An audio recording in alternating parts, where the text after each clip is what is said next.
To you, seeing that some of the rank and file are trickling into the stadium this morning. But I want to raise this question with you. When there was a press briefing with the Secretary General of the ANC, Fikile Mbalula, and the reconfiguration announcement was made, there was a question in specifically focusing on the January 8th celebrations for the provinces, although the question was related to KwaZulu-Natal.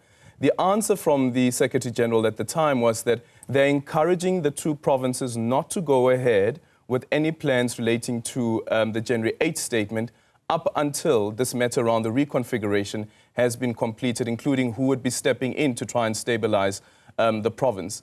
What has happened to that?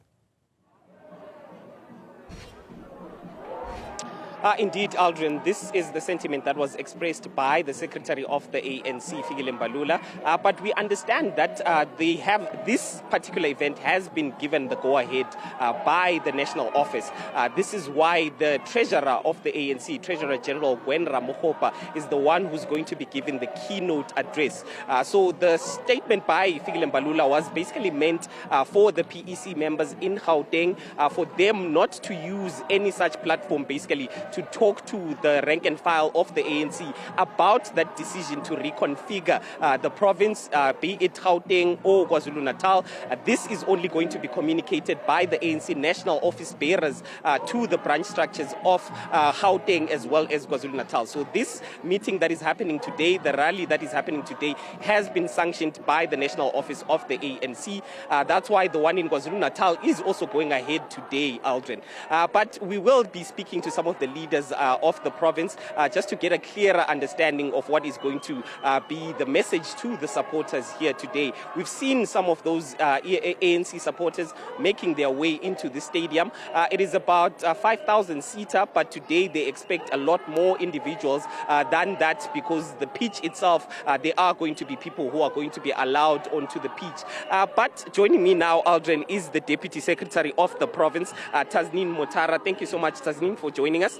The main issue that is everyone is talking about is that reconfiguring of the provincial structure. There was a statement by the Secretary to say that the provincial leadership should not be holding rallies.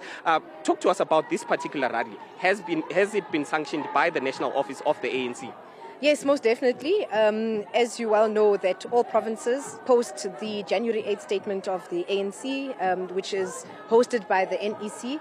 Provinces are expected to do the same in their provinces, and I guess in light of and in line with that practice, we have been allowed to host this rally.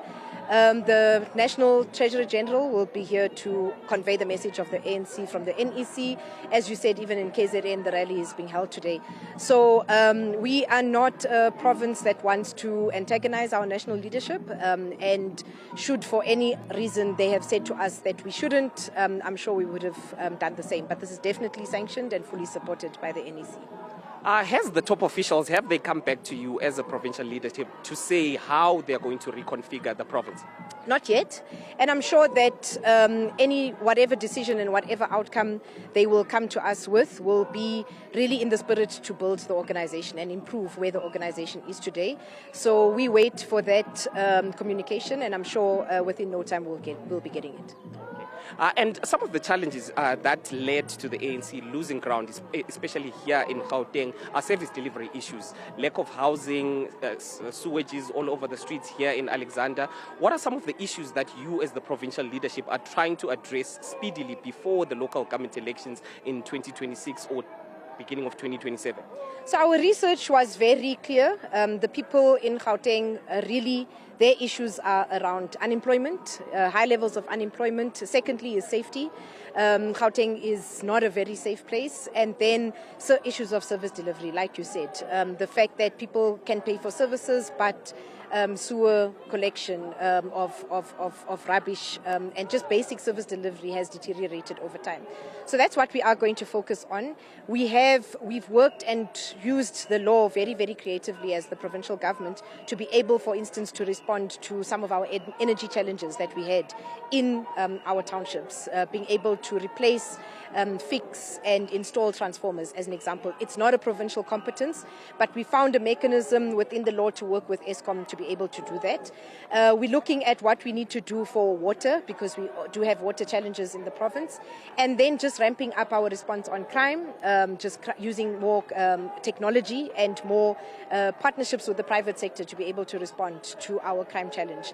I think the fact is that Gauteng is the economic hub of the country, and if we don't really address the economic challenge of the country, if we don't grow the economy, all other service delivery challenges will not be able to be responded to.